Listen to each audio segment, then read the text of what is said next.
Hey guys, welcome back to Level 1. It's been such a long time since my last video. I think more than 3 years ago. It's been very busy with life, work, study, and all these little things that takes up all of your time.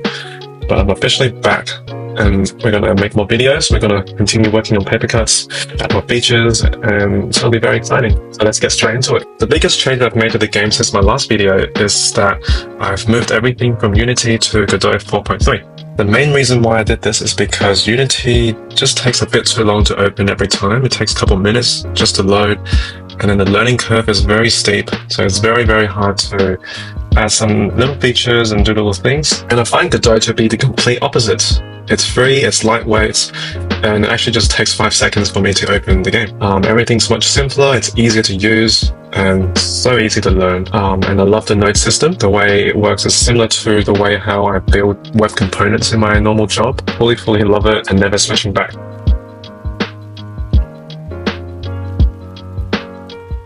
The very first thing I've done is to just recreate the entire tile map in Godot. And I find this process to be so simple. Unlike Unity, you can just create these rule tiles and do all the settings very easily. In Unity, you have to install this extra extension thing and do all this tweaking to make it work. And then the next thing I've done is to recreate the parallax background. Again, in Godot, it comes with all the settings and nodes for you to achieve this. In Unity, you kind of have to write your own scripts and make things move separately.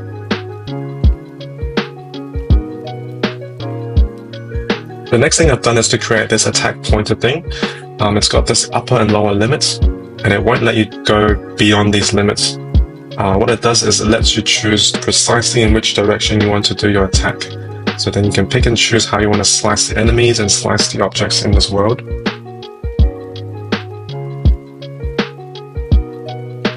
And then after that, I've created a state machine for the player movements. I've got different state files for the different movement types. So I got idle, run, jump, dash, and wall jump. This allows me to split up the complicated movement stuff into little chunks of code.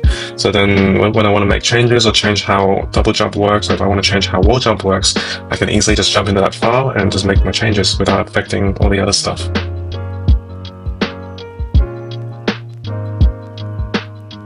Right after that, I've added a thing called ledge forgiveness. It's a very classic mechanism in many platformer games.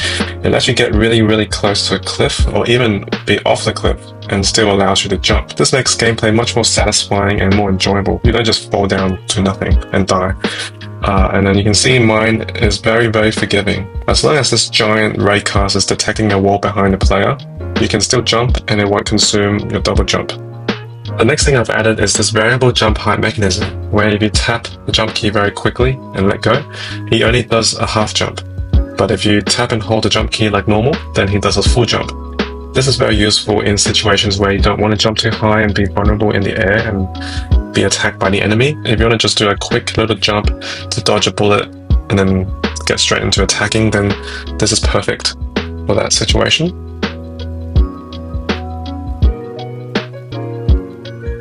Other than that, I re-added the movement particles and the dash particles. The movement particles are the white specks of dust behind his feet as he's running or when he lands from a jump.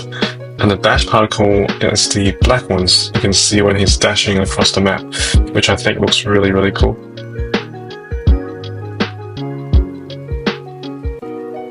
Next, let's talk about the coolest feature in the game, which is the wall jump. How the wall jump work is when you jump up and hold down the arrow key into the wall, it'll grip onto the wall and move down much slower.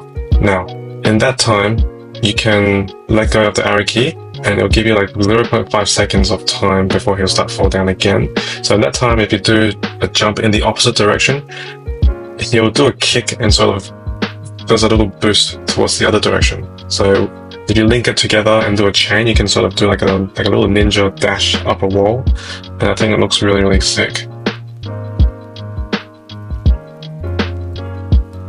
The next thing I want to talk about is the slicing effect. This is the coolest effect I've ever implemented in a game, and by far taken the longest amount of time to actually do. So how it works is when you slice an object, what happens is the collision polygon gets split into two smaller pieces, and also the sprite gets trimmed and masked into two little pieces. So what you end up with is two smaller pieces of the original object, but they are masked and readjusted to the portion that was sliced, and then you get two halves. And then if you keep hitting the next piece and keep cutting the smaller piece, it will just keep repeating the process, and you'll end up with multiple little pieces. That's basically how it works in a very brief explanation. And to improve the slice effect, I've added a slash line effect at the point of contact when you slice an object or enemy, and it makes the whole slicing experience more satisfying. And then every time you slice something, the camera shakes a little bit so that it gives some sort of impact to your attack, and it feels nice.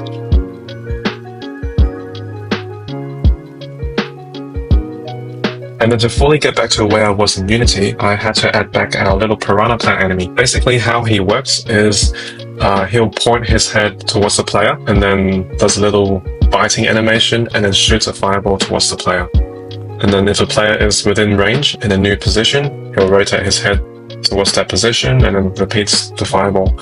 That's basically how it works. And then to kill him, you just gotta slice him in half, and that's it. And then if you get hit by a fireball, the player will just kind of blink in some type of way to let you know, oh, you've been hit.